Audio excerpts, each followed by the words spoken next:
Hello, and welcome back to the Basement Podcast. That is AJ Przinsky, and I am Michael Barrett. And we are I broad. definitely won that fight, by the way. You Well, sucker punched me, but then I came back and I pummeled you. I got you good, though. I got you good Yeah, with that straight to the sucker punch. jaw. That was a good one. Straight to the And you jaw. deserved it. You deserved it. Maybe a little bit, yeah. And But we you are, deserved everything that came after that, so it's fine. well, that's We what, both deserved what we got. that was a good fight. We are broadcasting from the committee room for improved sports marketing. Yeah. And we are discussing some ways in which just sports marketing can get better. And the reason that we bring this up and the reason that we're in the committee room is because I was watching the Stanley Cup playoffs, the Stanley Cup final, game 6, in which the Carolina Hurricanes won the Stanley Cup, but I noticed something when I was watching in maybe the second period. I don't know who got the penalty. It was either it was one of the two teams.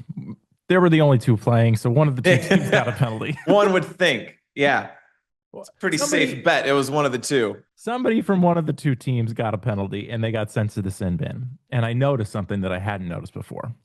And in the sin bin, they have that camera that kind of looks up. It's like the camera of shame. They kind of look up their Yeah. nose at the guy who got the penalty. Yeah, straight up shame camera. Yeah. And plastered on the back of the sin bin glass is a law firm advertisement. It doesn't matter who it was in Vegas. It doesn't matter who the law firm was. It was an injury law firm.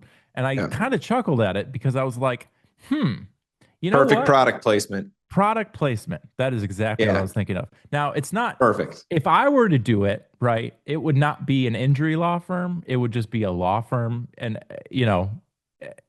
bail bonds. I'm stealing. Bail bonds would be Yeah. great. Bail bonds would be a great one. Let's make some more marketing and advertisements that are more clever. I think it's going to be more memorable if Well, the can we stay in advertisement. can we right. If it's apt, if it's Yes. appropriate for the thing that the advertisement is on. And I want to stick with the penalty box because I like both the law firm and the bail bonds would be fantastic. But because as it is nicknamed the sin bin, this is a perfect place for the Catholic Church to to advertise. Get your sins absolved, my son.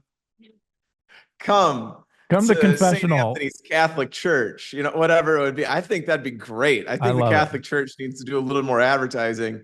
I don't know Why if not? The I don't know penalty if it has box, the the sin bin. yeah, I don't know if it has to be so overt as come to confessional and get your sins absolved, but just a very subtle Saint Margaret's right there. No, I think it'd be kind of funny. Is the picture is like the priest looking through the confessional shield, like, would you like to confess your sins, my son? Come to St. Anthony's Church. All right, you've convinced me. I'm in. Let's be very very overt about it. We got to Let's be just slap it on so there. on the nose. Yeah. It's absurd. Yeah, Yes. I mean, look, it just got me thinking. That one is the top one. I love that, but there are other Yeah. ones that I think we come up with that we can come up with that can be You across tell. sports. Here we are in the committee of We're in the improved committee, sports advertising. and I've We're got some throwing ideas. ideas against the wall here. None of them are going to stick, but we're still going to throw them. Go. I've got some ideas. The first one that came to mind was Windex, and I'm going Yeah. NBA, and I want the backboard. I want either Yep. in the bottom left, the bottom right, or right there in the middle of the square. Windex, just Yeah. Windex, cleaning the glass. Windex. Yep. I don't understand how NBA is missing this opportunity. And then you get Easy. one of the big men. Not even the NBA, like Windex is missing it. It's like it is perfect. You're right. Like there is this thing for your name on it. This was built for you. You get a really good rebounder, Victor Wembanyama or whomever, Yep. Andre Drummond. I don't even know if he's still in the league. He is. He's with Philadelphia.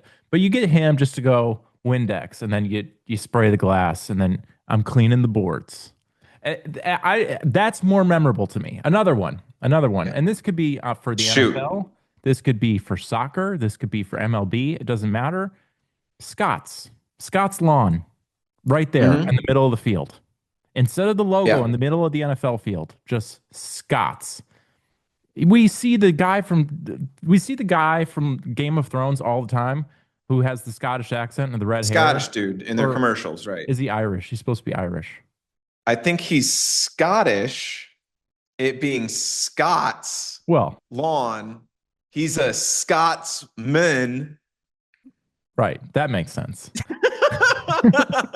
Are you still gonna go with no? I'm pretty sure he's Irish. Well, At I'm least Scots Irish. I mean, come on. Yeah, maybe he's from that Isle of Skye, right in the middle between Ireland and sure. Scotland. Maybe we're gonna have to do a deep dive But on hey, who they this guy always is. Who we don't. I don't even know his name. they always talk about green grass. Put put the name on the green grass and Yeah. just you're subconsciously saying to everybody who's watching, "Hey, You want you want a grass like green this? you want a green grass? Come to Yeah. Scott's." I think it's fine painting it on. Like, I mean, you said like instead of the NFL logo, instead of the team logo in the middle of the field, like in an NFL game. I like the patterns that are mowed into the lawn Yeah. into the grass at a baseball stadium. And so I think you can mow Scott's in there and then a picture of this guy's face, right? Like that is center field or spanning from left to right field is Scott's, and then you have the dude's face right in the middle there. Dan Kiermaier, get on it. That's Yeah, you. That's you. That's your job. that is Dan. You got this. I've always been just amazed at what they're able to do with mowing those patterns into the grass, and I'm going, how do they do that? Little insight when Yeah, when both Andy and I go back to Michigan, we sometimes we argue can. about Yes, who gets to mow the lawn. we compete over who gets it because we are very particular. We both like mowing the lawn. In fact, I think my second career is going to be grounds crew because I'm just fascinated by all of it, and I like a well manicured lawn and landscape. Yeah, yeah, we're big lawnmower guys. So, Dan, if you're listening, we're for hire. Yeah, We're ready to work our tail ends off because this is our passion. It has been since I started mowing lawns when I was 5 years old. and I this don't think show that's true. I don't think that's true at all, but it was young and I've always loved mowing the lawn. and this show really isn't working out for us, so we're looking It for is we're not. looking So, for Dan, if you are listening, you're only one of four listeners. You have way better things to do with your time. Do you have any ideas for marketing Yes, for I do. sports? All right, go ahead. I think this one's a little bit on the nose, but for a photo finish, whether it be any sort of race. So if we're talking NASCAR, if we're talking a horse race, whatever it is, Kodak or Canon or Nikon needs to be the Mm, sponsor all over that. So if they yeah, have like an actual photo for the photo finish, like I want a Polaroid and like brought to you by Polaroid yeah. or whatever. I want like Kodak, this moment brought to you this like by the nose finish brought to you by Kodak, something Here's the along those thing. lines. Here's the thing. That one I really like it. Didn't Kodak go out of business? Maybe yes, but I think this gets him back Yeah, into that's right. business. Yes, because This yeah, the this one the this one time a year. advertising idea, this marketing idea, because there's a ton of people watching horse racing, which is Yeah, why it's I was gonna also say going out of business. Kodak sponsors one thing on the first Saturday in May, and they're all of a sudden booming. And they're back, baby. The Yeah, that's official a good one. sponsor Well, of Cannon's Churchill around. Downs Cannon's and the around. Kentucky Derby. Sony's around. Cannon's around. I like that idea. Yeah. I So like they that they idea. need to be sponsoring any photo finish. I think this one's on the nose as well. In tennis, if the person serving gets an ace, how is Ace Hardware not all over that? Like that's got to be and that's an Ace Hardware here for all your home improvement needs. Is Whatever Ace their Hardware tagline is. is Ace Hardware global? I'm not sure that Ace, they can roll out an Ace Hardware ad at Roland Garros. I mean, like not everybody's gonna be like, "Yeah, global. I got that one." Yeah. Yeah. All the people at Roland Garros are just like, huh? What is Ace Hardware? Yeah, I don't. That's It's that already, was. Yeah, well, here's the thing. I didn't even know Ace was a national chain, really. I mean, I knew they were all over the Midwest, but I was watching the Cubs. No, no, no. I was watching the Twins Rangers game, and yeah, Ace Hardware was all over the back. I was like, oh, and there's an idea for the show, knowing that we were going to talk about Mm. this. Ace Hardware, you got to work in Ace in tennis somehow. Well, now, well, see, you say tennis, and now I'm thinking of Wimbledon, and I'm going, how is like there not a bleach company just plastered all over Oh, everywhere? Clorox has to be all over that. Look at how white we get these Yes. uniforms. I don't even, what do they Yeah. call it? Just get ups, kits. They're not kits. That's The, soccer. the tennis kit. I don't think that's the name, but we're That's going with it. We show our ignorance of both tennis and football. and Clorox. They probably don't even And do well, yeah. it. Well, now I just now I'm trying to think of where we can fit in our dual Uncle Ed sports clips into what sport. Where Oh, we need to find somewhere where we can monetize that. We're still waiting for our first investor in I the mean, franchise. But yeah. I mean, any sort of like stock. If you go for oil change, like stock car race, but like none of the pit crew wears like helmets. They all just got like great hair, yeah. like real high fade, and like they're all just sponsored by Uncle Ed's Barbershop. Yeah. All right. I got a couple more Okay, though. go I'm for gonna it. fire. Go for it. This one I think Chick-fil-A does some sort of like foul. I think this is more like with basketball. I think they do. It's like if they're at the foul line, if they make the shot, somebody gets free chicken or whatever. But Oh I'm yeah, going, give I the think game they the need to lean more in-stadium into, huh? the in-store in stadium giveaways. Yeah, yeah, yeah. So Mhm. that's kind of where I'm going with this now is I'm going to go because I like the marketing that gets everybody involved and everybody cheering for it. Like the minor Mhm. league baseball games that it's like, I remember going to a Beloit Snappers minor league baseball game and they had designated somebody on the other team as like the 25-cent beer strikeout guy. This guy struck out 4 times that game and the entire crowd is going berserk, just absolute bonkers whenever this guy comes up because we're just like, yeah, give me some beer. So I think there needs to be more like, again, we love community involvement in sports. And so there needs to be a little bit more of that. The steal a base, steal a taco type giveaways. Now that one's nationwide Yeah. during the World Series, but I'm totally fine for like in stadium giveaways. And Well, so can I I think or Popeyes or KFC or whoever needs to lean into the foul mm, pole, the foul line, something like if a ball hits the foul line or hits the foul pole, there are chickens that just start balking over the loudspeakers and everybody's getting a chicken sandwich. It's the Chick-fil-A foul pole is what it is.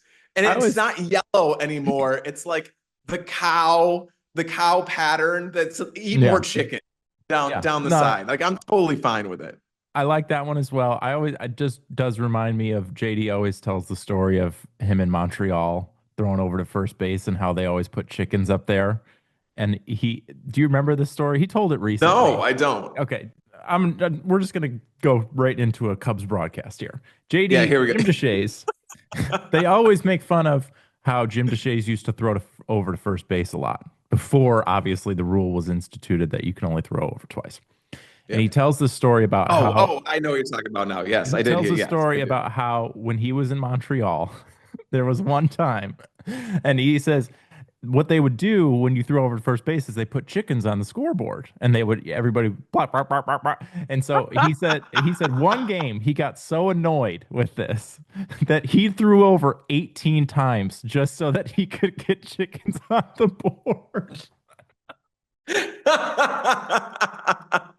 Oh, Jim Deshaies. Jim I Deshaies can just being petty. imagine John Kruk is on first, no threat to steal, and throwing over 3 times in a row. just to piss off the fans. I think that's Yeah. there are a lot of reasons I love Jim Duchesne's, but that's Yes, there one of the are top many. ones. I just To love like Jim count the Duchesne's. ways. Yeah. Eh, Your So if we're still going, go ahead. I have one more. I have one note about your free in-stadium giveaways, and this Yeah, because I have one more that I'm going to we'll get go to it in a with or second. go I for would just there. one note. Ontario Tower Buzzers. You guys do an in-stadium giveaway very similar to the one that Andy referenced of 25-cent beers. I think it's $2 beers if they strike out a certain number of guys. Yeah, Number one, we encourage responsible drinking in communities, 100%. Yeah, and yeah. we encourage giveaways that are better than Bush Light. Not trying to make you angry, Ontario Tower Buzzers. I get why you're doing it, but I yeah. think if I don't even, this was a long time ago. I mean, we're talking like college. So a very, very long time ago. That's why the beers were only 25 cents. And I Yeah. believe being in Wisconsin, just over the border in Beloit, Wisconsin, I believe they were Leinenkugels. If I Oh, remember correctly, they were tapping Leinies, wow. Leinenkugel at the Beloit Snappers game. Yeah. Drink responsibly. All right, to your other I got marketing. one more. Yeah. Now, this one is, I'm not going to lie, this one's a little bit influenced by the Tigers already have something at uh, Comerica National Park. And I don't know who had that. Do you know that line, who that line is from? Is that a George Will line? I can't remember. As like when Comerica first opened, it was so big that somebody labeled it Oh, Comerica National Park. Yeah, it's like that's so good. that sounds like Anyway, something George Will would say. George, I think it might have been George Will. So anyway, so Comerica has something in left field because their bleachers are set back just a little bit, but it's not the bullpen that's right there. There's some weird like orange tarp that is all of the stuff in the outfield is Little Caesars everywhere. Yeah. And there's like a little orange tarp, and I think there's like a little circle that's maybe supposed to represent the pizza. I don't know, but if you hit a home run in there, people get pizza. Like I think that's their giveaway is if you hit That it would in the make circle. sense. I don't know. I don't know if it's happened. We got to look this up or whatever. But it being Little Caesars and our name for Little Caesars is Little Squeezers. Anytime a squeeze bunt is successfully laid down, everybody gets a Little Squeezers pizza. Yeah, I love Little Caesars. There was a time. Wait, we are not making but we grew up in Michigan. We love Yeah. Little Caesars. Crazy Thank you. bread. You can't get anything better than crazy bread. Thank you, But Illich yeah, I mean, you family. gotta there are definitely some names for the Michiganders for Little Caesars stuff, like Little Squeezers, a $5 hot and sweaty. Yeah, That's that's what where I I was mean. That's going next.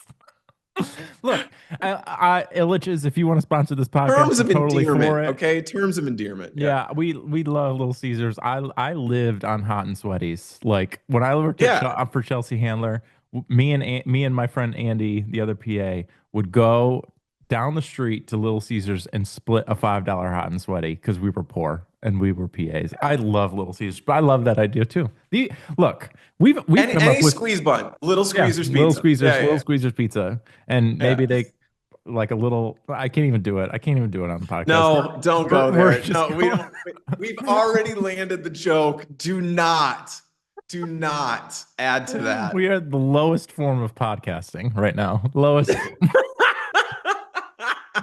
But hey, I will say, I think we came up with some really good ideas in this committee. I And agree. I agree. again, we're doing this podcast to try to get other jobs. So if anybody out Yes. there, Dan Kiermeyer, if you need a marketing Dan, if you're listening, Dan I Kiermeyer, can mow straight lines but into the also grass. Yeah. if you need a marketing consultant, we Yeah, can we're come on in that too. and pitch some ideas.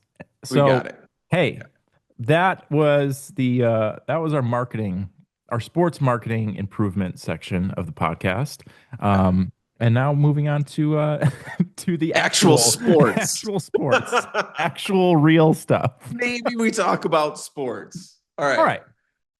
Well, the NBA Finals just wrapped up. The Knicks took down the Spurs in 5 games, 4-1, after coming back in all 5 games from down double They were digits. down double digits. The Knicks were down double digits in each of those games, came back to win four of them. Yeah. Right. And let's get to that. Let's actually get to that second because that actually segues That'll into transition our into a longer segment, yes, where we right. talk about comebacks and collapses and all that stuff. So Yeah. let's start with NHL Finals, which we already mentioned and which Sure. got us on the open. But the Carolina Hurricanes beat the Vegas Golden Knights in 6 games. Really good series. Yep. It was the NHL Finals are they're great television. I know not a lot of people in America watch, but it is really intense. Um, Watched Game 6. Andy, your thoughts? I mean, you watched more than probably just Game 6, but just in general, Yeah, yeah, yeah, In yeah. general on the series, thoughts on the No, series? I mean the only thing I have to start at least, and then I'll probably talk for 30 minutes, but let's start with this. Is I just want to know, where is your needle on the that's cool meter when it comes to Rod Brindamore raising the cup as a player, captain about 20 years ago, and now raising the cup as a coach for the same franchise? Because that doesn't happen really ever too often. There's a couple guys way back in the day for like Montreal or the Leafs, but this doesn't really happen anymore. So where's your needle on the wow, that's cool meter? Rob Brendamore doing this with Carolina Hurricanes. I think it's really cool. I mean, Yeah, I and agree. there's Yeah. there's a It's there's a it's high. The needle's yeah, part of dipping low it. there. Part of it is like Rob Brindamore is the franchise. Like he's been with it Absolutely. since its inception, I think, in like the Yeah. 1990s, and he's just been around forever. Yeah. He looks like a hockey player, and he looks like he should be. He should. 100%. In fact, That man has a face for hockey, just as we have a face for podcasting, not video yeah, podcasting. we have a face for He's radio. showing up Let's his be face, clear. but whatever. We got a face for radio and podcasting. That's only audio. But Rob Brendamore has a face for hockey. Like that nose, that brow, that chin. There's a couple other guys too that you could We throw might need out to there. do a Like ranking. Philip Airtime of best next week's hockey faces, next Rob week's Brendamore is near the top, but I would put Chelios up there as well. Chelios has a hockey face. Yeah, Chelly, I've seen him up close and personal. He's got like a scar. And it's just like you look like either you've been out in the sun too long or you got beat down a number of For times. 20 Yeah, years yeah, on a rink. on the Yeah. ice. Yeah. We might need to do a top 5 hockey faces next week because I like that. there's like a Stevie Y has a hockey face and He's got a little bit of a hockey face. I don't know if um he's making top five, but he's got a hockey yeah. face. But back to Rob Brundamore. I think it is very cool. I think the fact that he it just kind of is the icon for that. And they Yeah. were talking about it on the broadcast, or just like when I think Ray Ferraro was saying, like when they first moved to Carolina and they were playing in some minor league college rink in Greensboro, like he didn't know if that franchise would survive. And for Hmm. that franchise to like now they've won their second Stanley Cup and Stanley Cup in 20 years. Yeah. Yeah. they've been pretty good over the last few years, and just Rob Brundamore being at the Yes. center of that, Consistent. I think it's I really think really cool. Rod's been coach for, is it 8 years now? And they have been, yes, you've had to go through a gauntlet with the Lightning during that time, with the Panthers winning back to back as well. Like it's tough getting out of the East. I still think the West is a little bit tougher, but it's still, you got some really good teams in the East because they've won the Stanley. There's a lot of teams, a few teams that have won the Cup past few years out of the East. It's Right. tough getting through there, but they're still right there all the time. So it's good to see him kind of break through, model of consistency, not only in his coaching career, but also in his playing career as well. I think it's very, very cool. And I will say, like, to the actual game, they looked really well coached. And that, Yes. and I will say, like, watching the hockey that I have, I do watch the East, and you referenced the Panthers and the Lightning. There's something about the Carolina Hurricanes that really was reminiscent of those teams that won back-to-back Stanley Cups within the last 6 years. The Yeah. Lightning and the Panthers, watching them against the Red Wings, you always just saw speed and you saw pressure, Yeah. constant pressure. And again, The pressure's the big thing. Sean McDonough, It is relentless.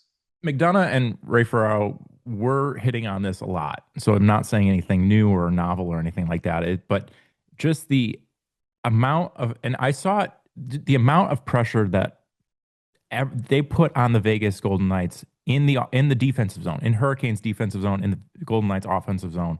They just couldn't get a shot. And again, the broadcast hammered on this. Like the Vegas Golden Knights had like two shots in 30 minutes of gameplay. Yeah. And that's a function of pressure. That is a function of they are breathing down your neck the entire game. They're not giving you Yeah. any openings. Like that's one, a function of coaching, which I credit to Rob Brind'Amour. That's another function of just personnel and team building, where you just have the Yeah. guys. Not every team has the guys that can skate the way they do and can be on you and pressure you the way that the Carolina Hurricanes did.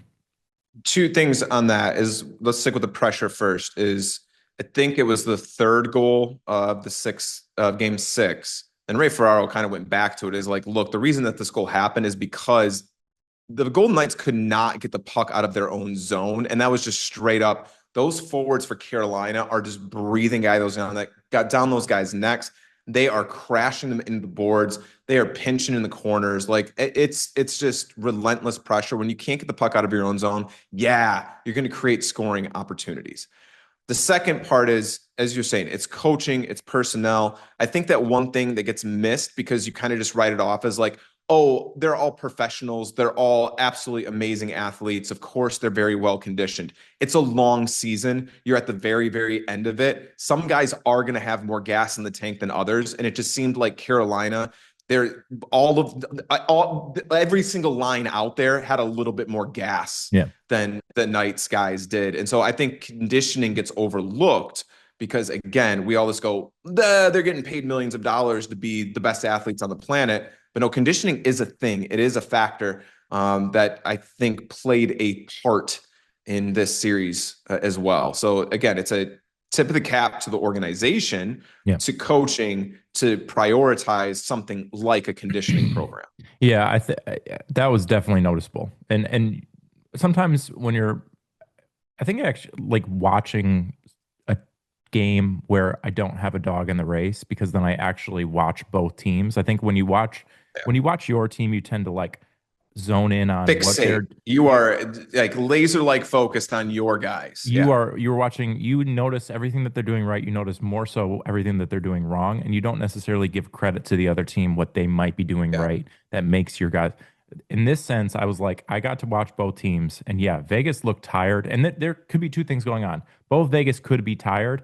There's also like the Hurricanes were extraordinarily well conditioned, and they just, and I noticed it the most. I think when back to the pressure thing, I noticed it the most in penalty kills. Like again, going back to like watching the Red Wings against either the Panthers or the Lightning over the last few years, when when the good team, in this case the Hurricanes, go on the penalty kill and they're able to pressure along the blue line the entire Yeah. the entire power play, The entire time. that is a sign to me of like, oh, you're just a level above. You're Now, just better yeah. than us. We are Again, not at your level. if you don't watch a lot of hockey, what you often see, at least what I've often seen in kind of mediocre teams, the Red Wings of the past 10 years, is when you're on the penalty kill, they kind of sink down and they play kind of a tight box, and they protect the middle of the ice, and they don't the puck gets swung around on the edge and it goes from one to another, but they never really pressure the defenseman in particular along the blue line. Carolina, they're right up there. They're pressing, Yeah. and that just again, credit goes to their conditioning, credit goes to the coaches, credit goes to the players. Are just like, wow, that to me is the sign of a good hockey team, is the ability to be on the puck all the time, And forechecking, whatever. I'm going to actually go back to the past 2 weeks, our conversation on dynasties. In no way do I think the Carolina Hurricanes are a dynasty. But if you do look at the last 20 years and the fact that Rod Brind'Amour has been a part of both of those very successful eras within the past 20 to 30 years, is there, again, we need a different word for this. They've won 2 cups. That's not dynasty level yet, but there is something about that organization that is doing things the right way, where they're always kind of in the conversation. There was a little bit of a lull there, but they have had success in the league. What is a name for this that we're going to say, hey, you're a really well-run organization, even if you're not a dynasty? Yeah, I mean, we didn't really touch on hockey last week. I Hockey's think that was the one that was left out of the conversation. What makes a hockey we had to dynasty? get done with the Again, podcast. We I'm just not. moved on. They're not a dynasty. No, no, no. I think we landed on there are just really good, excellent organizations, top to Yeah. bottom. I think it's interesting in hockey, and the reason that we probably didn't get to hockey, one, we probably know the least about it, just from a historical standpoint. Um, the two, it's just I noticed when I looked at the recent champions, like there are a number of like back-to-back champions. Like you Yep. see back-to-back champions a little bit more often than you do across the other sports. Again, Yep. Panthers, Panthers, uh, Lightning, Panthers, Lightning. Pittsburgh. Yep. I Even don't know I if wouldn't. Pittsburgh I ever mean, the won Blackhawks. back-to-back. Blackhawks didn't go back to back, but they win every other for Right. 3 years, Yeah. or for three championships over Right. 5 years time. Hockey just seems a little bit different in terms of season by season, but we Yeah. smarter minds than ours would need to dissect that one. But NASA, get on it. Yeah. they What farm is a hockey dynasty? doesn't NASA farm everything out now? Isn't that why SpaceX Is say IPO? what? Doesn't NASA just farm everything out now? Does anybody still work for NASA? There are Oh some people. yeah, no, they're sending. They just named who's going to the moon again. We're going back to the We're moon, going back baby. to the moon. Yeah, we Uh, are. It's all right. about time. On to the NBA Finals. Yeah. Again, Spurs had double-digit leads in every single game, and the Knicks Not a good won. look. Yeah, You're only not a good look. winning one of those games out of five, and you had double-digit leads in all five. And I Not a think good look. we've actually planned a little bit for this podcast, and we're going to talk about biggest letdowns, aka choke jobs in sports. So Yeah. that's going to be our Collapses slash choke jobs. that's Yeah. going to be our big segment after the break, which I'm going to go to soon. Just heads up, it's going to be in the middle of a thought. But Yeah. I think first, Well, I mean, I'm gonna interrupt you you're and going to say jump to what's go the ahead. story here, and then you can talk away. Is the bigger story the Spurs or is the bigger story the Knicks? The Knicks. The Knicks, because it's New York and because of 53 years. I agree 100%. Okay, great. I can't even play bombastic co-host of, oh, no way. No, no, no. It's definitely the Knicks. Although I think there is a story to be had. There's a narrative being spun out of San Antonio right now, too. Yeah, no, there definitely is, and I don't watch basketball, but I listen to basketball heads. Like I'll listen to Zach Lowe and Bill Simmons occasionally, and so this a lot of the information that I'm going to be spewing on this podcast comes from them when it comes from basketball knowledge. But like I think the narrative is true that yeah, it didn't look good for the Spurs in this series. However, if they would have lost Game 7 against the Thunder, we would have been saying the exact same thing that most people are saying now. Is just like they were too young, like their inexperience No, showed. that's a really good point. I mean, this is the what if history stuff and straight up hypotheticals, and we can argue about this and say whatever we want because it's purely hypothetical. But would the Thunder have beaten the Knicks? And I think that answer is yes. Probably.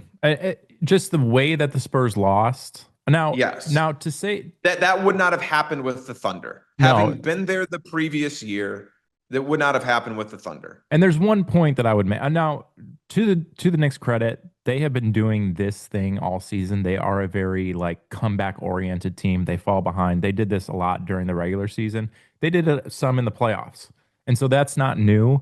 But the one thing that I noticed watching the games, I watched most of them, kind of. But watching, particularly in the fourth quarters, is Jalen Brunson knows where he wants to get to on the court. He knows how to get his shot. They talk about a lot of NBA heads talk about getting your shot, having the experience to know I can get to this spot against this defense no matter what.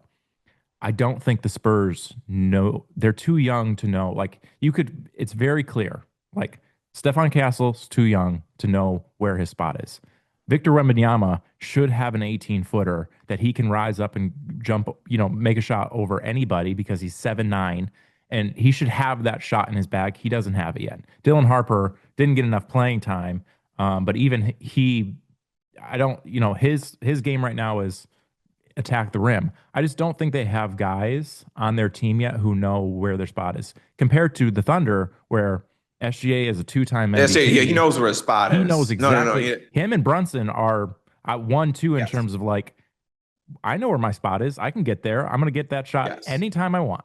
And that is the difference to me in what would have necessarily. I don't know if Thunder would have won. The Knicks were really good, but the poise down the stretch and I do think no, I think the Thunder would have won that series. But again, you got to win the other series before that. They did not beat the Spurs, therefore that's why they were not in the NBA Finals.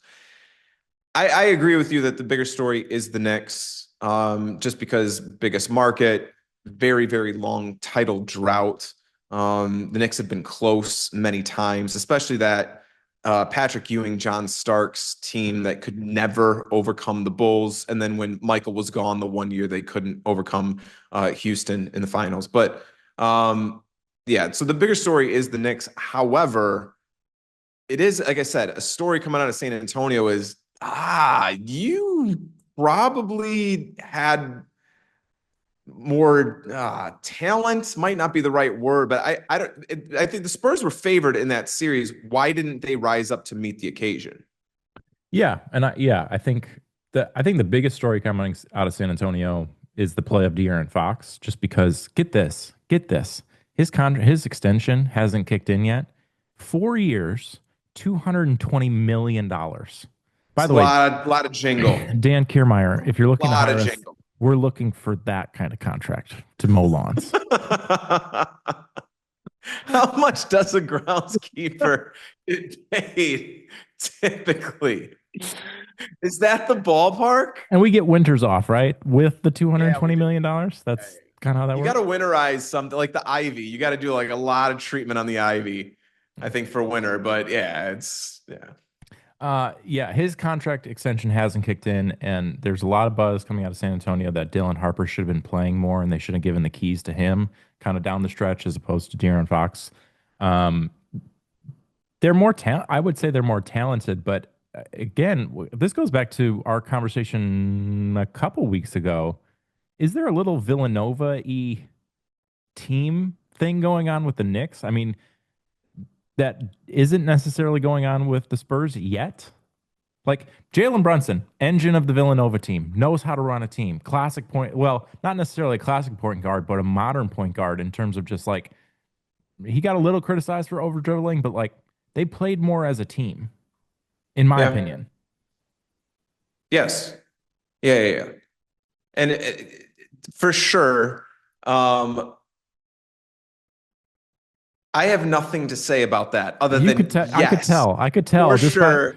They played more as a team. The you. Spurs are more talented. There's no more story here. I'm done talking. Dan You. Kiermaier, That was do you a. see? I need to be a groundskeeper because I can't do this job. I have no words to say. I need to be behind a lawnmower. Oh my god, that was If a deer in the that headlights isn't if the I ever best saw one. podcasting ever, at the yes, for This is sure. see when we get to that point Words. where I saw it in your face too. You were just like, yes, for sure. Can we go to break? Can we just go to break now? I don't have anything. No, I did not have a stroke. All right. For those wondering, I'm still with it, fully cognizant. I'm just done. I don't have anything else to say about this series other Tapping than out. I think the Spurs probably didn't play up to their potential. They probably should have put on at least a little bit better of a showing than Don't try losing. to fake it. It's okay. You've already tapped out. I've already put you in a sharpshooter and a Yeah. Brett the Hitman Hart sharpshooter, and you're tapping out on this conversation. Yeah. Next, after the break, we're going to talk about biggest letdowns in sports to see where the Spurs multiple games of being up Well, multiple one game in particular being up 29. 29. But Yes. yes, and thank Well, you. Please, let's go to the we break and can't get me out of this segment. we can't get there fast enough. We'll be right No, back. we cannot. As always, this episode is presented by Legends Attic in Claremont, California. We just did last night Mickey Hatcher Legendary Tuesdays at ONT. Mickey Hatcher is a bundle of fun. He's always a joy to be around. Got a lot of energy. 1988 World Series champion with the Los Angeles Dodgers. That was a lot of fun. We've got, let's see, who do we have coming up next? We've got Joe Kelly, Mike Sosha, Steve Sachs is the next one. He's going to be in a couple weeks. There's going to be Julio Cesar Chavez at the end of July. So a lot of the Ontario Tower Buzzer season coming to a close here in September. So we have a few Legendary Tuesdays left. So make sure to check out our schedule on legendsaddict.com. Follow us on legends.attic on Instagram for all the news that's coming up there. We just also had a really big weekend at the Los Angeles Card Show. That was a lot of fun. A lot of deals going down there. We're going to be at Fanatics Fest in New York. Hopefully, a lot more deals coming there. But that is quite the interesting experience if you've ever been to a card show. A lot of money flying around. There's going to be some stuff on YouTube that I'm going to be putting up soon of those deals. So check out our YouTube page as well for all of Christian's and Johnny's wheeling and dealing. This podcast is also presented by Oral Hershiser Chevrolet. Oh, Chevy. Oral Hershiser Chevrolet in Chino at the corner of Riverside and Central for all of your Chevy and vehicle needs. Check out ochevy.com to start your search for a new vehicle today. The Bulldog is there quite often. Make sure to stop by in, check out a Chevy, check out a Corvette. There's a really cool for the 250th anniversary of America, our country, 'tis of thee. There's a 250th anniversary Corvette. They made 250 of these E-Rays, I think they're called E-Ray Corvettes. It's got I think we have number 163 of 250. It's like white. It's got the paint job better be an American flag. Like I want to see a Corvette American flag just flying down the street. I think that would be distracting. It would probably break some rules. But it's a white on the exterior with a gray, it's got a gray outline of a flag on the hood, so that's pretty cool. And then the interior is really special. It's got like red and blue interior. I would hope. Yes. A red, white, and blue. Yeah, a red, blue leather interior would be sleek. Yes, very cool Corvette in the showroom at Oral Hershiser Chevrolet. Not going to say the price tag on this podcast for a number of reasons, but check it out. Go check it out. We'll give you a deal. It'll be a lot of fun. It's the same amount we're going to get paid for being grounds crew at Wrigley Field. If we get the De'Aaron Fox, contract, I might just go and buy that Corvette. We'll see. Yeah. Thank you, Legends Attic. Thank you, Oral Hershiser Chevrolet for sponsoring this podcast as always. And now back to the show. We are back, and we are talking biggest choke jobs in sports. Obviously, this sparks from the conversation that we just natural had. Transition from the Spurs going up. They were up 29 points in the third quarter. They squandered that away. The Knicks come back, win that game by 1. So I'm going to give you a list, Adam. I think there's might be 6 on the list, somewhere in there, 7. You need to choose of this of the events on this list, which is the biggest collapse or choke job.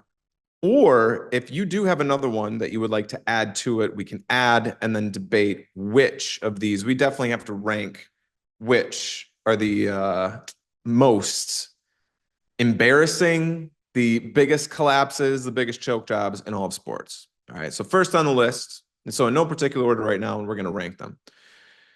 We're going to put that Spurs-Knicks game, 2026 finals. Spurs up 29 points. They end up in the third quarter. They end up losing that game. Everybody knows this one's going to make the list. These are all going to be fairly familiar, I think. Next one on the list is Falcons-Patriots 2017 Super Bowl. Famously, the Falcons are up 28-3 with 2:08 left in the third quarter. They had a 99.8% chance of winning that game. Mm-hmm. Yankees, Red Sox, next on the list. 2004 ALCS. Yankees are up 3-0 in the series. They're even up in game 4 when Mariano Rivera comes in and blows that save. Mm, mm. Next on the list, Oilers Bills for the older crowd, for the Tony Kornheiser crowd out there. 1993 AFC wildcard game. The Oilers were up 35-3 Wow. in the third quarter. Jim Kelly wasn't even in the game. Frank Reich was at the helm for the Bills. They come back, beat the Oilers to advance, and then eventually go to a Super Bowl that they would lose. Greg Norman, Oh yeah. 1996 Masters. The Shark. He is up 6 strokes going into the final round. Nick Faldo behind him, also his partner out there. And Norman collapses. I think he finished 6 over, I believe, something along those lines. But anyway, when you go from a 6-shot lead to not even on the leaderboard in the last day is bad. The final one out there, rounded out with a hockey one here, diversify it. Bruins Flyers 2010. This one's interesting because the Bruins were up in the series 3-0. They squandered that away. And in game 7, they were also up 3-0 in the game and still ended up losing game 7. So you're up 3-0 in the series and then 3-0 in game 7. And they managed to flounder, to die down the end there. So you have did that Flyers recap. Did that Flyers team That go was the on? Flyers team that went on to the Stanley Cup Finals. They lost to the Blackhawks. That's what I thought. Okay. There you go. Recap. So very, very quick. We have Spurs Knicks 2026 finals. Spurs up 29 in the third quarter and up losing. Falcons Patriots, famously of the 2017 Super Bowl. Falcons up 28-3. The Yankees Red Sox 2004 ALCS. Yankees up 3-0 in the series. Oilers Bills 93 AFC wild card. Oilers up 35-3. Greg Norman up 6 strokes in the final round of the Masters in 1996. Or the Bruins Flyers 2010. Bruins up 3-0 in the series and 3-0 in game 7. Give me number 1 right now. Biggest collapse in all of sports, or also you can add anything you would like to the list. I mean, I think I'd probably put the Red Sox Yankees at the top of the list. Not what I thought you were going to say. For a couple reasons. Yeah, go ahead. For a couple reasons. Number one, coming back in a single game, I'm putting lower on the list. Like the fact that they had to win 4 games to come back in the series seems more of an epic collapse against a juggernaut Yankees team. By the way, the other part of this is competition. One, there's a competition thing of just the Yankees were really good, and two, there's like a boogeyman aspect of just like the Yankees have owned the Red Sox for like 100 years. And for the Red Sox to come back against their biggest rival, I think is the reason why I would put them number 1. Now, there's again, this podcast, not the most well-researched. I think I would love to like dig into each of these a little bit. We're going to be Marquee Sports. It's 80% accurate. That's what we're aiming for, is 80%. Okay. We're 62% accurate. But go ahead, throw it out there. 40% accurate 100% of the time. I would love to dig into some of these series and like deconstruct can we identify the art of the comeback a little bit of just like how each of these happens, see if there are any similarities. But Yankees, again, the fact that you have to win 4 whole games, that's why I would put Brewers Flyers number 2 probably. Just from now, I don't actually, you know what? I'm sorry. The biggest collapse, Yankees, Red Sox, and then Greg Norman. The Greg Norman collapse is okay. epic. See, I thought that one was going to be higher on the list as well. The Greg Norman collapse is famous. Well, that is an epic collapse. But you can understand the Greg Norman collapse a little bit more. Like the part of my calculus is like the entire team has to collapse a bit, basically for that. That is for sure. An individual sport is a little bit different than the team sport for multiple reasons. In this conversation as well is maybe the Greg Norman one sinks down the list because for an entire team to Yeah. collapse is a little bit harder to explain than one guy just going Greg Norman, AWOL. Greg Norman could have just had a bad piece of fish the night before, and Yes. he could have been struggling Yes. mightily the entire time. You know, I think I've it's seen videos of that, and just to see Greg Norman just like completely lost on a golf course. It's just, I don't know what's going on out here, man. I can't do anything right. I wish we should, because they didn't have like microphones on the guys, we should do a new documentary, a mockumentary series of just like going back and doing Following Greg Norman, what he's saying to his caddy, absolutely. voiceover I'm of in. what we think Greg Norman is thinking and saying. And I didn't you say there was like a broadcast of like, what is it, the curling broadcast? And they say like, just can't find it. Can't figure out the ice, man. Just can't, like the American guy, just like he threw it, and as soon as he threw the thing, he's like, Yes. Because they're all mic'd up and you can hear him. He releases it and he's like, I just can't figure it out. I can't, I don't know what's going on with the ice. you Yeah. can imagine the things Can't going find it right through. now. You can imagine the things that Greg Norman is saying of just like, Oh yeah. what is He's got a happening? 7 iron out there and he just like he just guffs it. He's like one of us going out there and just hacking up Augusta. And he's just, I don't know. I don't know. All right. That might be a project, a long-term project for me. Is just go find that broadcast and do some voiceover of Greg Norman. Now I got Okay. to work on my Okay. accent because what is he, Australian? Yeah. And I need to work on my Australian accent, but that might be a fun little project for Okay. me.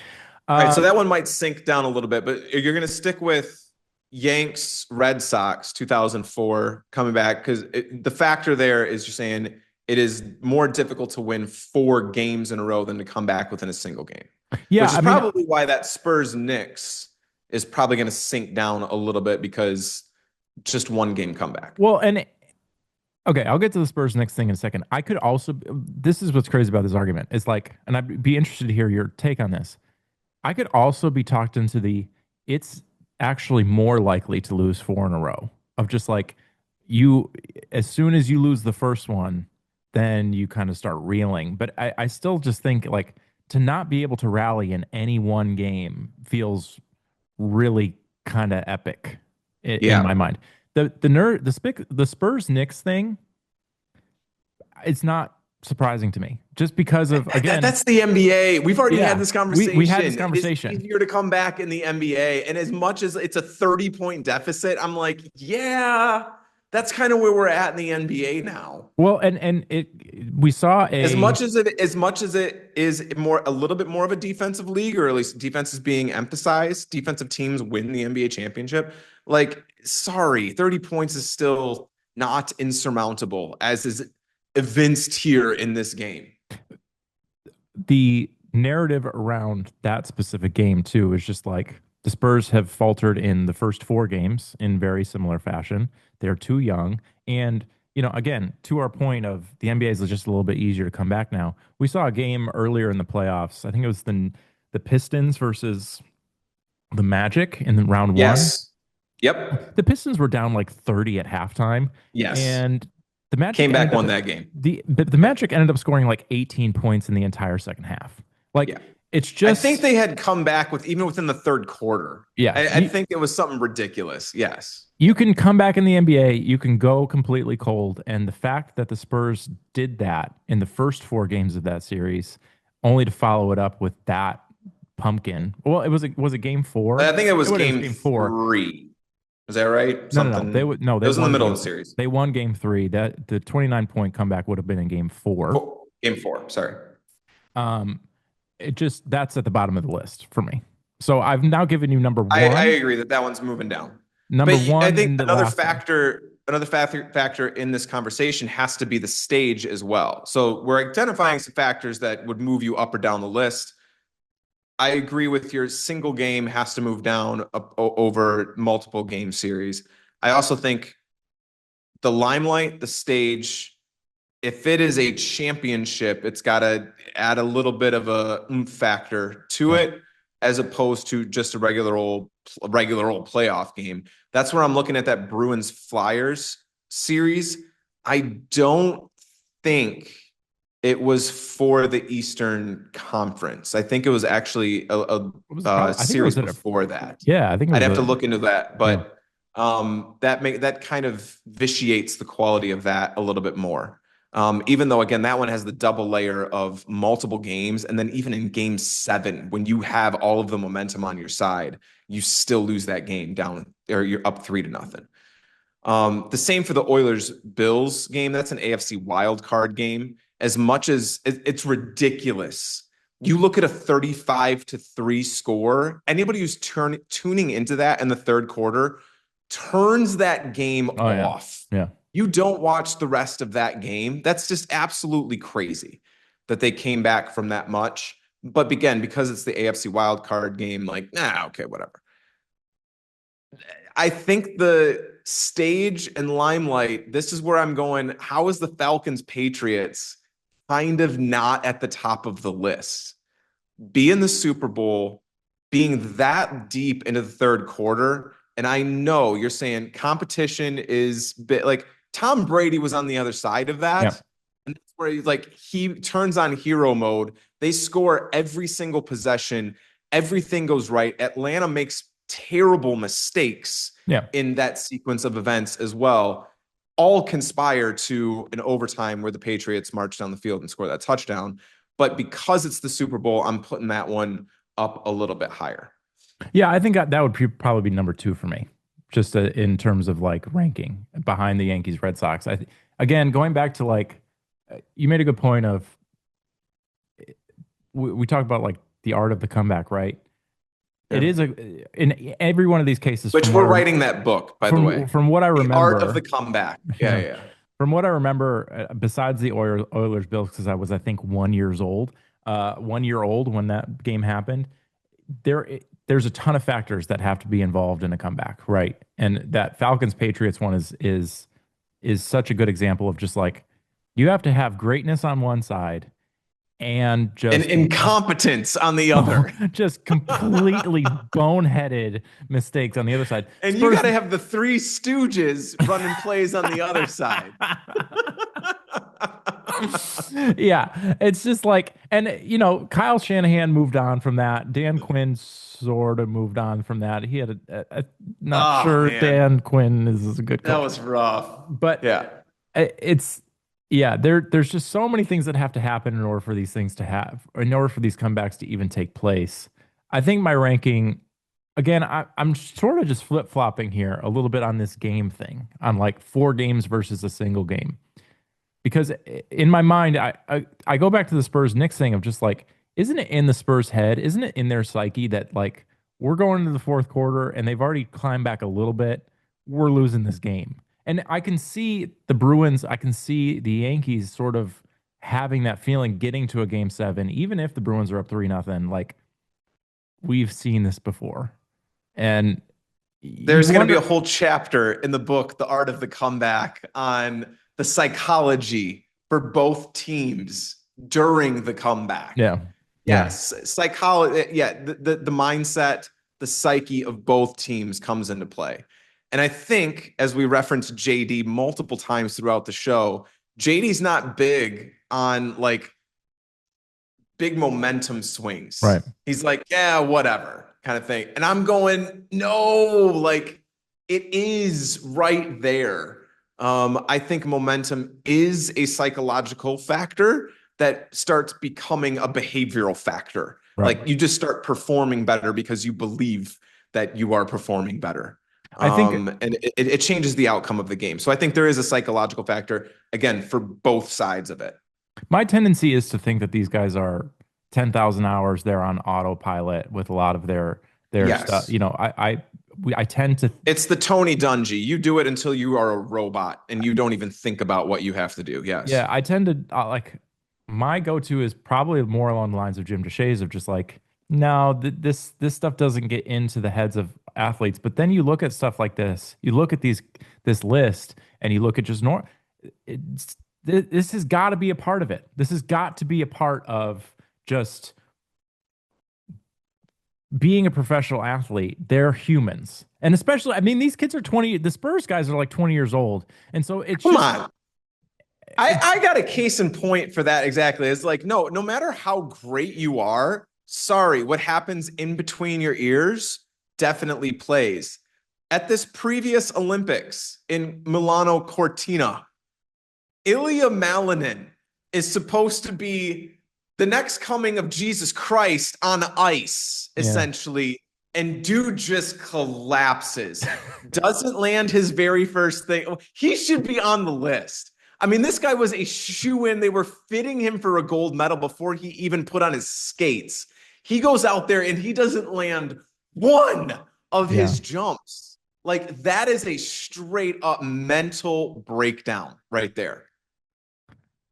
I thought for a I'm second there, adding Ilya Malinin to the list. I know it's not going to go up very high because, again, it's individual performance. He might be right there neck and neck with Greg Norman. I really wanted you to go with like a round robin match from the curling and just be like, Swedes were supposed to dominate Senegal in curling, and they just fell apart. I was really hoping you were going there, but you went with Look, Ilya. anytime I can talk about curling on the show, you know I will. Yes. I Yeah. don't know. Yeah, there. All right. So what's the final ranking here? What is your ranking of this Yeah, list? I didn't think you'd have the Yankees Red Sox at the top of the list. And I don't know if I would have had it. I probably would have had the Super Bowl up there. However, I think you have talked me around to putting the Yankees Red Sox at the top of the list. I I've convinced you. agree. All right. And the fact that they were up and the Yankees were up in game 4 as well. Like they had to collapse in game 4 for this whole the other 3 games so to even happen. Right. Um, that is an epic collapse. The history around that series, the fact that they are bitter rivals and have been for about 1,000 years.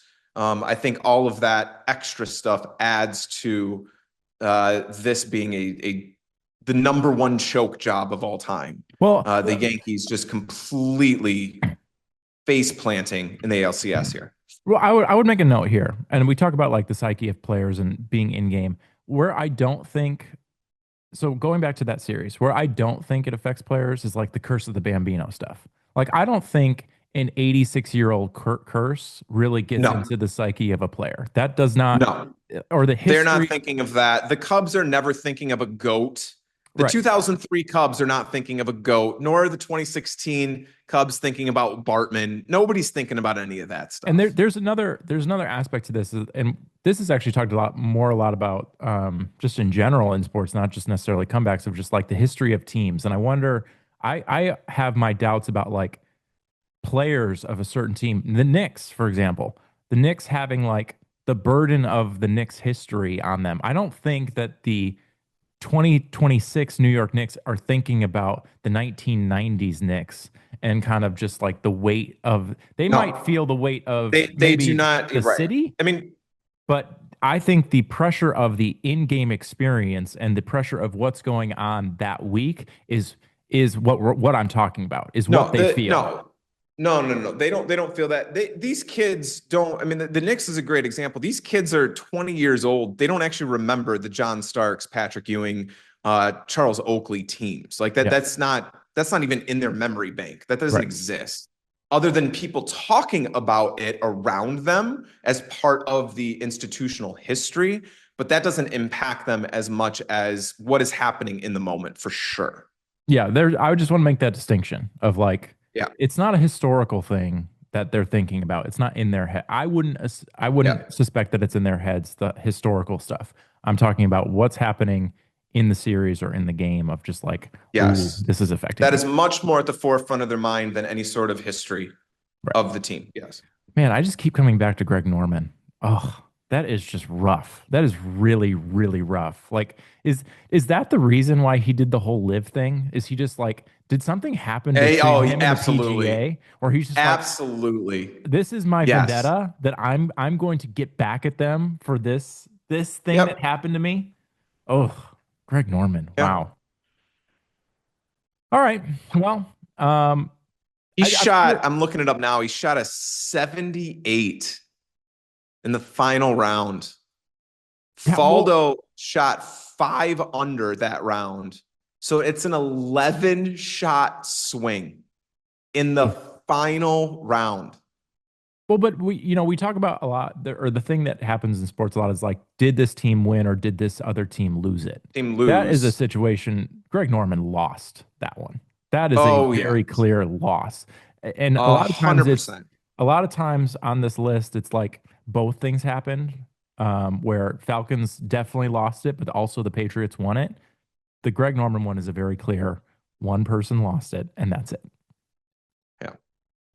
I'm sure there are more comebacks that we could add to this list if you're listening to this podcast, which I don't know why you would be. But if you have more, write them Poor down. soul. Write them down. Make your Nothing cases. better to do with your time. Go get a job. Don't Go get, volunteer. but don't apply for the groundskeeper or for the Chicago No, Cubs please because don't do that. That's ours. that's ours. That'd be great. If you have a comeback that you'd like to make the case for, write it down. Write it down physically with a big pen or with a pencil. I don't care what writing utensil. You could do ink on a piece of parchment. Doesn't matter. Yeah. Write it down, Crayon, and then we'll scan it. chalk, As soon as I any get, medium you want to that yeah, is a physical medium. Yes. I, I will. I have an email problem, so I'm trying to set up the PO box email, but I will have that soon. Just again, stow it away with the other thing that we had you write down a couple weeks ago. We will get you the email very, very soon. But now we are moving on to that stat. Andy. This week's That Stat is inspired by Boog and JD talking about it a couple broadcasts ago. We are going to go with, and this, I'm saying it how Boog said it, although I don't think you actually say it this way, but here we go. He says, ferv. Do you know what ferv is? Ferv? It's FRV. But Boog was like, his ferv, real high ferv. Is this a batting or So a maybe pitching inside stat? baseball, it is ferv, but I'm going to say it FRV. Sure. Is it a batting or a pitching stat? Ah, that's where I've tricked you. It is a fielding stat. We're going to go defensive metrics on this one this week. I'm really not good with the acronyms. This is you're putting me in a bad position. Fielding, FRV. You have the F. I've already given it to you. fielding, Bingo. fielding runs, value. Nailed it. You know exactly what this is. Now that you know what it stands for, you're going to explain to the people No how idea. it's calculated. No. Because we're going to need those NASA dudes back for how this one's calculated. This one is some trig layered on top of some calculus, layered on Hold top on. of quantum physics. This one's a little difficult. The fact that I can throw out a couple of extremely basic baseball terms to guess an acronym does not mean I know how to explain it. So please, Yeah, I think you're there. save me the I have a embarrassment. lot more faith in you than you have in yourself. So Save me the embarrassment and just go ahead and explain it. let's keep this as simple as possible because this one does get a little bit complex. But there's, let's say, a defensive metric for all of the defensive positions on the field.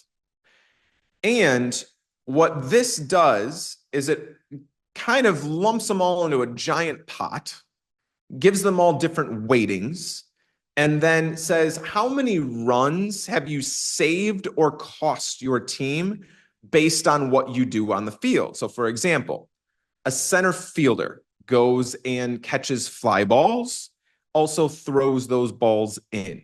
They get a certain defensive metric attached to those things. For like example, if only 10% of center fielders were able to catch that ball at that spot, hit at that speed, and you go and make that play, you're a pretty good center fielder. You're getting a higher metric in this category. For a catcher, you frame pitches, you throw guys out trying to steal. You will put all of those into how do you compare? What this stat is trying to do is, how do you compare what the center fielder does and adds defensively to their team with what the catcher does and contributes to the defensive value of their team? So again, you put it all in the same pot. You say, hey, we're going to make this so that if PCA's catching a ball out in center field it's saving X amount of runs, or if he drops it, cost X amount of runs versus Carson Kelly. If Carson frames that to be a strike, let's say on that third strike, that adds some runs saved to his metric, and then you can compare center fielder with catcher. So I'd be curious it's just a very, before yeah, we get it's is complex yeah, for sure. But it sounds like it. the whole idea is who's really good in the field. Yeah, my And we eyes can glazed over. measure every single fielder by this metric and say that guy, he saves a lot of runs for his team, or that guy cost a lot of runs for his team. The baseline is 0. I mean, this is straight up hey, you're either an average player at 0, you make some plays, you don't make some plays, you're just very, very average. I think last year, PCA, I think, won for the outfielders, or had the highest for the outfielders at a plus 21. So that's the number you're at. And Bobby Witt Jr. is at 20, I think. That was who won it last year. And the catcher who was the dude that was just traded from San Francisco to the Guardians? That dude at a plus 31, just Wow. out of his mind. I'm curious, do they incorporate now the challenges? Because Carson Kelly would probably be up there. He's pretty good at challenging. That is, I'm not seeing it here on StatCast, but that might be thrown into the mix. That's thrown into the pot probably a little bit later once they figure out, ooh, you are adding some run value. Yeah. You're saving some runs for your team based on that. Okay. All right. So I've got the top. You got to tell me 5. top 5. After, again, very mathematical. The whole idea behind it, though, is let's measure how good are you in the field. Outs above average is thrown into there. There's a whole bunch of other metrics that are just thrown into this pot, and then they pull out, once they do their calculations in there, they pull out, ooh, this guy's saved some runs. This guy, he's hurting his team. Can I give you who's last in the league right now? Well, I was gonna ask, can we make fun of the guy who stinks before we get to the guys who are really good? Yeah. Yes. And if you have been watching the Cubs recently, they were just playing the team that this guy was on, and they actually started talking about, oh my gosh, this guy is horrible in the field right now. Defensive metrics say he's the worst in the league. And yes, Ferv is saying he is the worst in the league. Well, I'm just going to go with Jordan Walker. No, because Jordan Walker makes the list every single stat. He's not that bad. Jordan Walker is not on that list. I'm zooming through everybody right now. I can't see Jordan Walker anywhere. All right, but it's not Jordan. Jordan Walker is 190. He's ranked 190th. He is -1 in Ferv. All right, so worst somebody's at 11 under. We're going golf scores here. Somebody's shooting 11 under. They are -11. They are costing their team 11 runs right now. San Francisco Giants. I'm just going through the teams that the Cubs have played. And here's the thing. I like this guy. I like that. He's a good guy. He's good for baseball. He's got a great smile, but apparently he can't make a play to save his life in the field. Boy, oh boy, I'm just blanking. It's not Matt Chapman. He's one of the best. Matt Chapman's good. It's not one Willy of the best Adames. arms at third base in the game. Huh? Not Willy Adames. It is Willy Adames. Really? Willie is struggling. Huh. Yeah. Now, Luis Arise, his double play partner, is doing very, very well. Just putting him at second. They thought his defense was going to be his the weak aspect of his game. And no, Luis Arise he's slaying it at second base. Man, I like Luis Arise. But I don't know why he's been on so many counterpart, teams.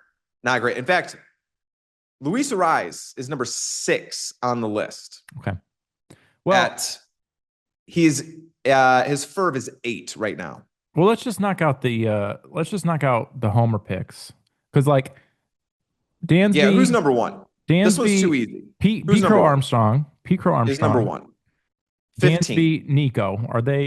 Dansby, Nico, are they on the list? Dansby is 13 with a 6. Nico is just below, or Nico's tied, sorry, with a 6 as well. Okay. Bryce Terang.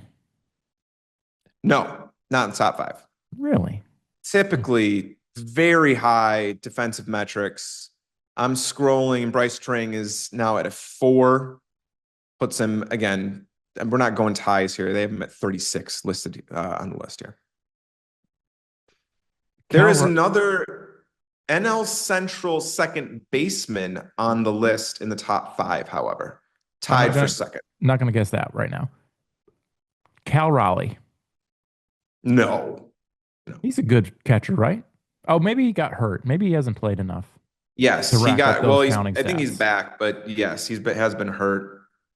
I'm scrolling and I'm not seeing Cal Okay, Raleigh then anywhere. he probably that the injury probably played a role in that. All right, second baseman from a NL Central team.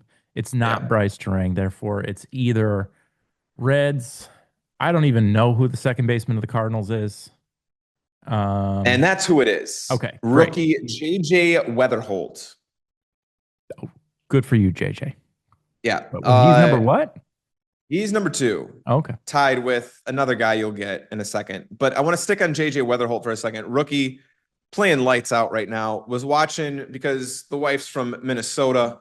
We watched a lot of Twins game alongside the Cubs game, and the Twins were playing St. Louis.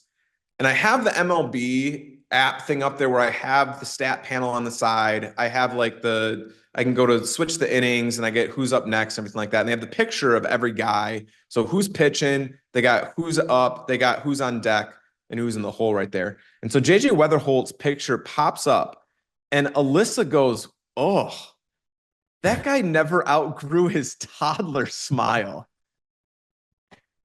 It is straight up dude. He, nobody in St. Louis PR on the PR team taught you how to smile. Maybe he did it It on is, purpose. uh, uh, He's like forcing it out. yeah. I have a question about this list. Are there certain positions that because like I would assume that center fielders are have a better Again, this is like a counting stat. Or does it not matter? no. It's not a counting No, stat. again, I'm not going into the NASA calculations that go into this. It's more of a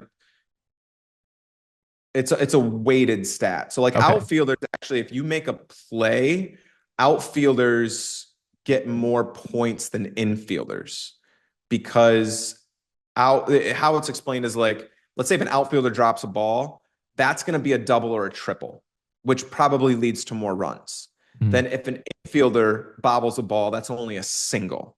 Okay. So an infielder play is weighted less than an outfielder play, both positively and negatively. I'm gonna just throw out some names then. Yeah. Byron Buxton, Michael Harris, Jackson No. Merrill. No, I've already said one of the names on here. You got to get one of these other. Look, PCA is the easy one, and I've already said the other guy, Willie shortstop, Adames. who was top in the infield last year. Willie Adames. Uh, No, Bobby Witt. Bobby Wood Jr. is tied for number two. He's at 12. His FERV is at 12. Yeah, All right, you're you're not gonna going have to get the other two guys. great. Yeah, Go ahead and get that out of the way. um, I couldn't have even named you the shortstop for the Chicago White Sox, but dude's apparently crushing it. Colson Montgomery. Oh yeah, Colson. Yeah, he had You're huge saying that numbers. like you know him. Well, I did say Colson Montgomery when we got to the home run list because you said a White Sox, and I was between him and Kosuke Fukudome. But Colson Montgomery is the kid who came up last year and hit like 95 home runs in a half a season. So I do know his name. Okay. Okay. And then Rafaela, center fielder for Boston, rounds out the top five. He's at an 8. Although there's a whole bunch of other guys at 8 as well.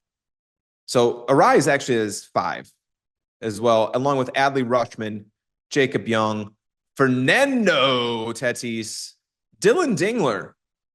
Well, Adley Rushman and Dylan Dingler catchers in the top 10 there. Terrible name. Dylan Dingler. Yeah, terrible name. It's terrible. Sorry for everything. I mean, not sorry that you're making millions of dollars in Major League Baseball, but everything else, I'm sure you got Yeah, some hate. it's rough. It's rough. We can't even make the jokes that we really want to make right Well, now with Dylan Dingler's name, but we're going yeah. back to little squeezers at this point. I mean, Lois Barr is really doing her job this week. Yeah. Yeah, the QA is off the line right now. Yeah. We are just freestyling, doing whatever we want. All right. Well, that was a good list. That was at Ferv. Ferv is what. As Boog said, FERV, FRV, fielding run value. Throw all the defensive metrics into a pot and tell us who's the best out there on the grass I that don't know we're if going I to were if sue I were you mowing at Wrigley Field. if I were you, I wouldn't be questioning Boog's pronunciation of No, analytics. Boog, yeah, no, If Boog knows what he's talking about. Yeah, he's researching this stuff. He's double I'm pretty checking. sure JD had never heard of this stat before ever because Boog's trying to explain it to him. Verve, huh? Is that a song lyric? All right. You have wasted another perfectly good. I Yeah, don't like know I how said, long go you've get a been going. job, not grounds crew, but Don't go know volunteer. how long you've been listening to this podcast, but you've wasted another perfectly good hour listening to this podcast. Thanks for listening. Our executive producers are Eddie, the head of the Jackson Dart Social and Pleasure Club, Alizade. Our other executive producer is Christian Two Short Shorts, quack, quack, quack, quack, quack, Mr. Ducksworth Alizade. Our producer is Philip Airtime. Our researchers are Dustin Shelves and Anita Lotmore. I did not pull up the credits, so I'm doing this off the top of my head. Our personal We're gonna trainer. need. I think we need a new round of hires. We're gonna have to do a little bit more. We do need we do we're Who is our HR person, by the way? Who's in charge of hiring around here? well, currently me. We need to eclipse the 3 listeners mark before we start hiring more people. Well, the only reason I hired Lois last week is because we lost Upton. So it was more of a need, not like a want thing. Yeah, Our personal trainer is BO problem. Our French dog walker is Poupon de Grasse. Our hot dog eating contest representative is Eaton Doolittle. Our hygiene director is Anita Bath, and our quality control officer on her second week is Lois Barr. Thank you, yeah. Click and Clack. Thank you, Bart Simpson, for the inspiration, and thank you, Teddy Roosevelt, as always. As We will always. be back next week. Maybe have a great week.